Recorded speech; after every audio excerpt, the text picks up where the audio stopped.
Good morning, children. I hope you all are fine, and I hope you liked my previous lecture on nationalism in Europe in 19th century, यानी 19वीं शताब्दी में Europe में राष्ट्रवाद. Before starting the further point, before starting the next point, let's revise whatever we have discussed in the previous chapter. The first point we have discussed that demerits of the Napoleon Code. हमने पहले previous lecture में ये discussion किया था कि Napoleonic code या civil code के क्या दोष थे. दूसरा हमने किया था the consequence of the civil code, यानी सिविल कोड का क्या परिणाम रहा, इस नेपोलियनिक कोड का क्या परिणाम रहा, क्या रिजल्ट रहा. और हमने डिस्कशन किया था consequence of the civil code was battle of Waterloo, यानी इसका परिणाम था Waterloo fought in 1815 between Napoleon and PRAB. जो प्रब यानी Prussia, Russia, Austria and Britain, in ये ग्रुप ऑफ नेशन के बीच और नेपोलियन के बीच में ये लड़ाई लड़ी गई थी, ये युद्ध लड़ा गया था इन 1815 में. और इसका रिजल्ट क्या हुआ? After defeat and in this battle of Waterloo, Napoleon was defeated by Prague. और ये जो ग्रुप ऑफ नेशंस थे ये एक विजयी नेशन बन के सामने आए और इसका रिजल्ट ये हुआ कि the treaty of Vienna was signed in 1815 between Napoleon and प्रब.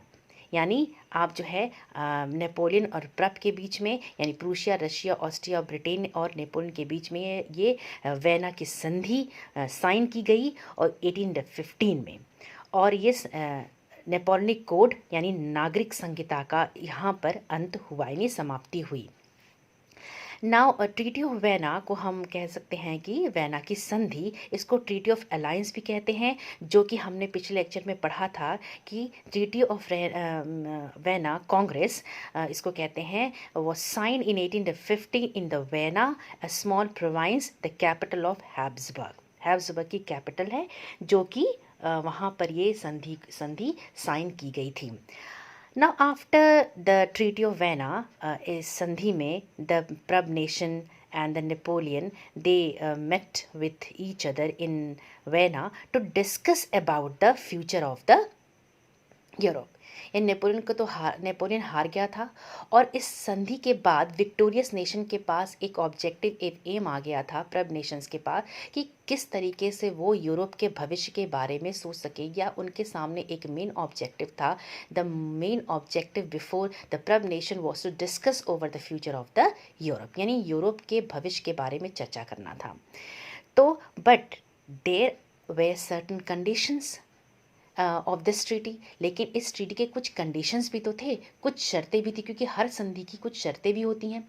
तो this treaty had also some conditions, और यू कैन से दैट कि वेना की संधि की कुछ शर्तें भी थीं जो हम इस लेक्चर में पढ़ेंगे. Now, along with the condition of the Treaty of Vienna in 1850, there are some territorial changes also made. कुछ प्रांतीय परिवर्तन भी किए गए.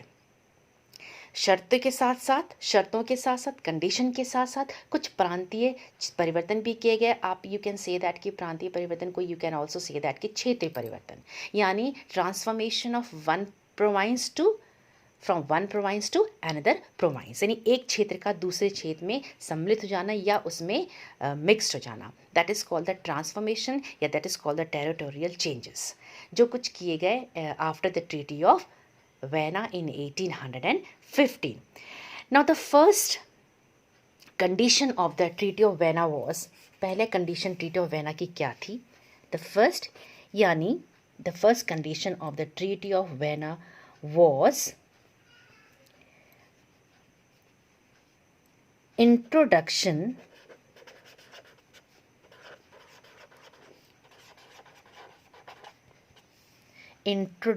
of new changes and removal of changes made by Napoleon. Means कि नए परिवर्तनों का लागू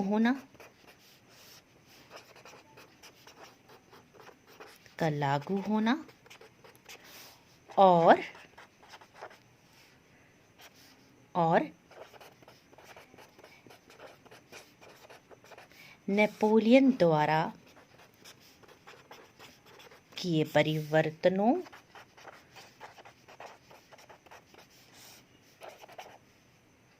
का समाप्त होना। Now this is the first condition कि new changes were introduced and the changes made by Napoleon were removed, यानी नए परिवर्तन लागू किए गए और नेपोलियन द्वारा किए गए परिवर्तनों का समाप्त होना, यानी नए चेंजेस जो है वो लाए गए। नए चेंजेस का मतलब यहाँ पे है कि वो पुराने चेंज, वो पहले वाले चेंजेस जो कि मोनार्की, जो बर्बन डायनेस्टी के टाइम जो समय पे था, वही changes the PRAB nations, the new victorious nation wanted to establish in the French society. They did not want any change, any Napoleonic change in the society, in the French society. वो अब जो है अब जो है वो ये changes लाना चाहते थे, नए चेंजेस लाना, वही पुराने चेंजेस लाना चाहते थे और नेपोलियन द्वारा बनाए गए परिवर्तनों को वो हटाना चाहते थे। Now the second condition was that, now second condition comes under the territorial changes.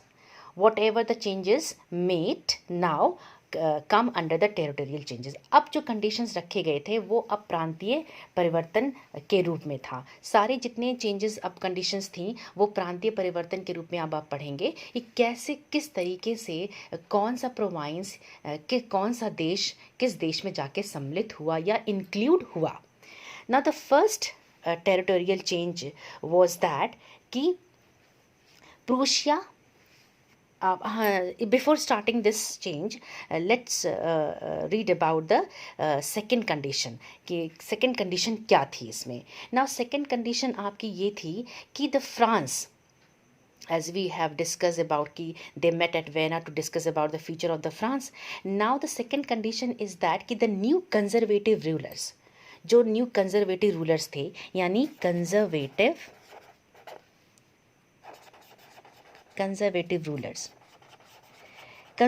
Rulers वो हैं जो पुरानी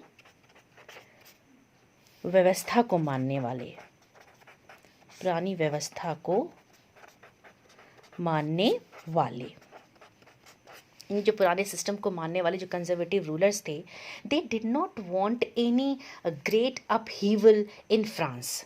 वो फ्रांस में कोई एक बहुत बड़ा अपहीवल नहीं चाहते थे। What do you mean by upheaval? Upheaval means you can say that a sudden big change that can cause any big problem in any society. Upheaval का मतलब you can say here कि एक महा बड़ा परिवर्तन, यानी big change, कहते हैं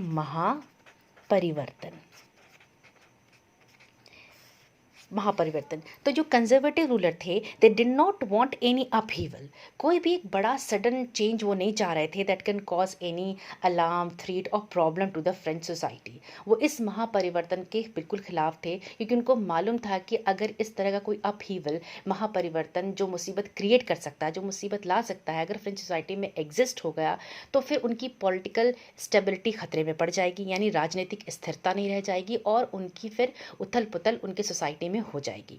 सो they did not want any upheaval in the French society.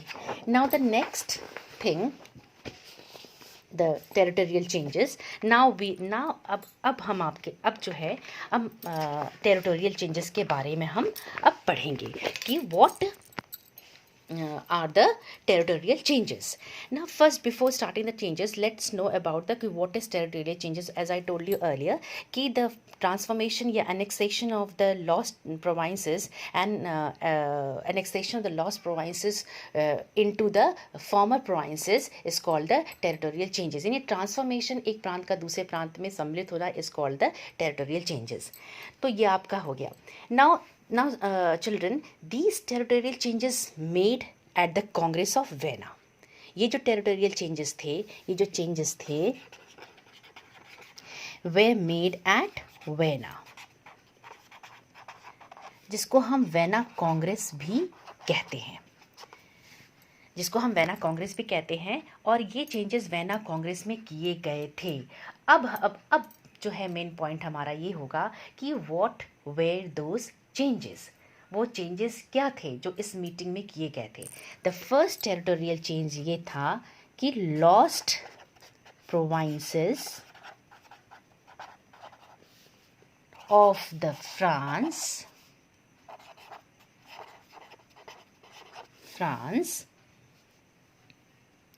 Recovered, means कि जो फ्रांस के जो खोए हुए क्षेत्र थे वो फिर से फ्रांस में सम्मिलित हो गए। यानी जो फ्रांस के जो हारे हुए जो प्रोविंसेस थे, जो प्रांत, जो क्षेत्र फ्रांस हार चुका था, वो फिर से फ्रांस में, फ्रांस के एम्पायर में, फ्रांस के राज्य में सम्मिलित हो गया। यह आपका पहला चेंज था। नाउ सेकेंड टेरिटोरियल चेंज था kingdom of Netherland. Kingdom of Netherland with Belgium, with Belgium was set in the north, means कि बेल्जियम के साथ नीदरलैंड का एम्पायर विथ बेल्जियम, इनको नॉर्थ में सेट किया गया। और जो है Geneva is a small province, Geneva को पेडिमेंट को दी, जिनेवा को पेडिमेंट मिला, जो कि कहाँ पर है, साउथ में, जो कि साउथ में है। ये प्रांत, ये जो प्रोविंसेस थे वो ट्रांसफ़र हुए from one province to another, यानी एक प्रोविंस में वो दूसरे प्रोविंस में जुड़ गए, एक प्रोविंस दूसरे प्रोविंस में, एक क्षेत्र दूसरे क्षेत्र में जुड़ गया, सम्मिलित हो गया। Now third change is that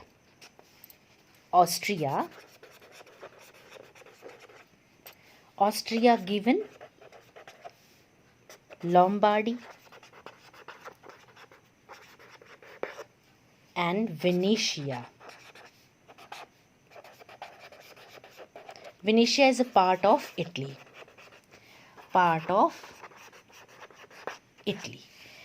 Austria को लोम्बार्डी दिया गया और विनीशिया दिया गया, जो कि इटली का पार्ट है। यानी ऑस्ट्रिया में कौन सा प्रोविंस जुड़ा, लोम्बार्डी, और विनीशिया जो कि इटली का हिस्सा है, that is the part of Italy. Now fourth change हुआ आपका, now fourth change, territorial change was that Prussia was given what? Prussia was given the territories of western part,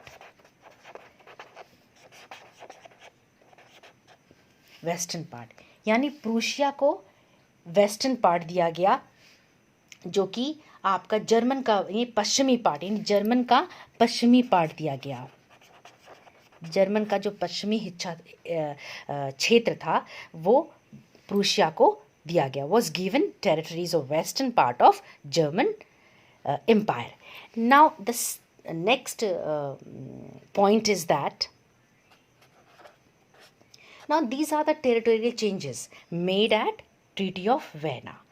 अब जो पॉइंट हम पढ़ने जा रहे हैं वो पॉइंट है not the territorial change, but that point is related to that territorial changes. Now we are going to study about the confederation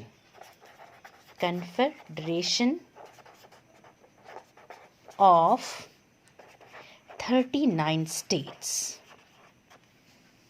Confederation of 39 states of Germany.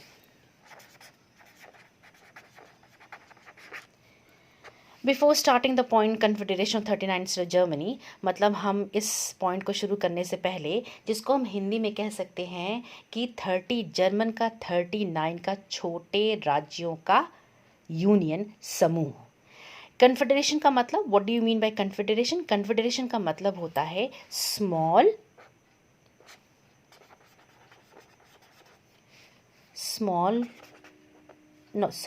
Group of small states, यानी कह सकते हैं कि छोटे राज्यों का गठबंधन, छोटे राज्यों का गठबंधन, गठबंधन। कन्फेडरेशन का मतलब होता है ग्रुप ऑफ स्मॉल स्टेट्स, यानी छोटे राज्यों का गठबंधन। Now during the Napoleonic period, during the civil code, this confederation, German confederation of 39 state, यानी जर्मन का ये 39 छोटे राज्यों का जो यूनियन बनाया गया था, ये किसी पर्पस से नेपोलियन ने बनाया था। किसी he had some motive to make this confederation of 39 state in German. ना उसने क्यों बनाया था? सबसे पहली बात तो ये कि जब बात हम करेंगे कि कन्फेडरेशन ऑफ 39 स्टेट जब बनाया गया, तो इसका मकसद क्या था? What is the purpose? Purpose क्या था, यानी इसका मकसद क्या था? मकसद क्या था? इसका मकसद था to impose the tariff. Tariff means, tariff एक कर है, यानी टैक्स है, जो कि ट्रांसपोर्ट प्लस गुड्स, यानी यातायात और वस्तुओं, जो कि ये tariff tariff was a tax imposed on transport and goods. ये टैरिफ जो है ये यातायात और वस्तुओं पे लगाए जाने वाला कर होता है। तो जर्मन कन्फेडरेशन ऑफ 39 स्टेट का ये पर्पस था कि वो यातायात पर जो कि वो कर लगा रहे थे, ऐसे 11 टैरिफ्स जो है ये इन यातायात ट्रांसपोर्टेशंस को या गुड्स को देने पड़ते थे। जैसे कि एक प्रोविंस से दूसरी प्रोविंस में, एक जगह से दूसरी जगह पे, या एक क्षेत्र से दूसरी क्षेत्र जिस पे माल ले जाने का काम जो ट्रांसपोर्टेशन करते थे, उनको 11 जगह ये टैरिफ ये कर देने पड़ते थे। यानी ये कर, ये टैक्सेस जो थे, जो टैरिफ थे, वो एक बैरियर्स की तरह काम कर रहे थे, एक ऑब्स्टिकल्स की तरह काम कर रहे थे, एक उनके लिए रुकावट पैदा कर रहे थे from to transfer goods from one region to another region, from one province to another province. एक क्षेत्र से दूसरे क्षेत्र में ले जाने के लिए एक रुकावट था उनके लिए। तो इस कन्फेडरेशन का ये काम था। So now this confederation of 39 state जो है, इस संधि के बाद इस कन्फेडरेशन को, इस यूनियन को, इस गठबंधन को निष्क्रिय कर दिया गया।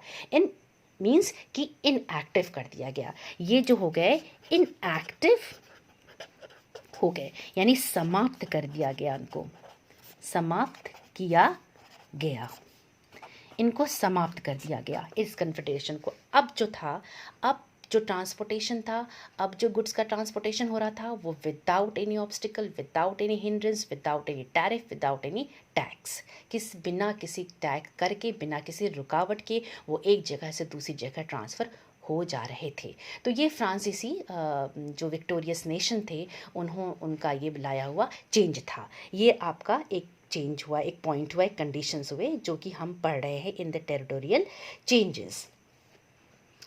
नाउ अब हम जब अब पढ़ेंगे आगे, क्या पढ़ेंगे? Now the Russia was given, अब हमने देखा कि प्रूशिया को वेस्टर्न पार्ट मिला। Now Russia, now next point is कि what Russia got. Russia was given, Russia को क्या मिला? रशिया को was given part of Poland, part of Poland. Russia को पोलैंड का पार्ट मिला, यानी पोलैंड का हिस्सा रशिया को दिया गया। और इसके साथ ये सब चीज़ें जो थी, पोलैंड का जो भाग था वो रशिया में जब इंक्लूड हुआ, देन होल प्रब, PRAB प्रब, होल ये ग्रुप जो था वो कंप्लीट हुआ। इनका जो एक प्रोविंस का एक जो इंक्लूड हो रहा था, एक दूसरे से सम्मिलित होने का जो काम चल रहा था एक प्रोविंस का दूसरे प्रोविंस में, ये यहाँ पर कंप्लीट हो जाता है। तो आप देखेंगे बच्चों कि ये सारे चेंजेस जो हुए, उनका मेन ऑब्जेक्टिव क्या था? ये सारे टेरिटोरियल चेंजेस जो हुए, सारे कंडीशंस जो हुए, इनका मेन ऑब्जेक्टिव क्या था? मेन ऑब्जेक्टिव क्या था? मेन ऑब्जेक्टिव यानी मुख्य उद्देश्य। मुख्य उद्देश्य इनका क्या था? इनका मुख्य उद्देश्य क्या था कि all these changes which were made in treaty of at treaty of Vienna, in Vienna, the main objective was to restore the old order and to prevent an upheaval which would become a threat to the old order. Means कहने का है मतलब ये कि इन क्षेत्रीय परिवर्तनों का मुख्य लक्ष्य यही था कि पुरानी व्यवस्था को उसी तरह रखा जाए जैसे पहले था, और नए परिवर्तनों को जो नए परिवर्तन जो नेपोलियन ने बनाए थे, जो नेपोलियन के लॉज थे, जो चेंजेस थे, उनको रोका जाए या इनफैक्ट उनको समाप्त किया जाए, जो कि उनके अकॉर्डिंगली पुरानी व्यवस्था या ऑर्डर के लिए या सिस्टम के लिए एक अलार्म था, एक थ्रेट हो सकती थी। मीन्स कहने का मतलब है कि इट मीन्स दैट कि टू प्रिवेंट एन अपहीवल, यानी ऐसे जो अपहीवल का, as I told you earlier, कि अपहीवल जो ऐसे परिवर्तन, ऐसे बिग सडन चेंज जो कि किसी सोसाइटी के लिए मुसीबत क्रिएट कर सकते हैं, उनको रोका जाए, जो कि नेपोलियन चेंजेस थे according to the victorious nation, according to the victorious France, उनको रोका जाए और फिर वही सिस्टम जो बर्बन डायनेस्टी थी, जो मोनार्की रूल था, वो वैसे ही चलाए, वैसी कंजर्वेटिव थॉट्स हो, वैसी conservative ruling ho in the France. So children, what happened? So up to 1850, इसलिए हम on the whole हम कह सकते हैं कि main objective क्या था?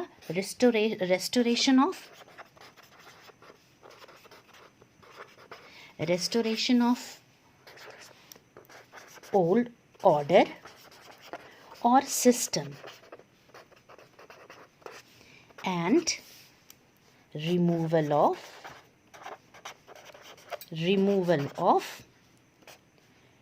Napoleonic laws and changes. Understood children? I hope you all understood. Now on the whole you can say that कि up to 1815 the France regained its old order and Napoleonic wars ended. हम on the basis of this discussion हम ये कह सकते हैं ना कि 1815 तक फ्रांस ने अपनी पुरानी ग्लोरी, अपनी पुरानी सत्ता को वो वापस ले आया, और यहाँ पे नेपोलियनिक सत्ता जो है वो नेपोलियनिक राजतंत्र खत्म हुआ, यानी समाप्त हुआ. Now children, we will stop here, and in the next lecture we will discuss about our next topic, that is the what happened when after the Treaty of Vienna. In the next topic we will discuss how the nationalism arise, how the nationalism enters into the Europe, and how the nationalism became a concept, a big concept in the Europe. So children, take care of yourself and your family, and goodbye.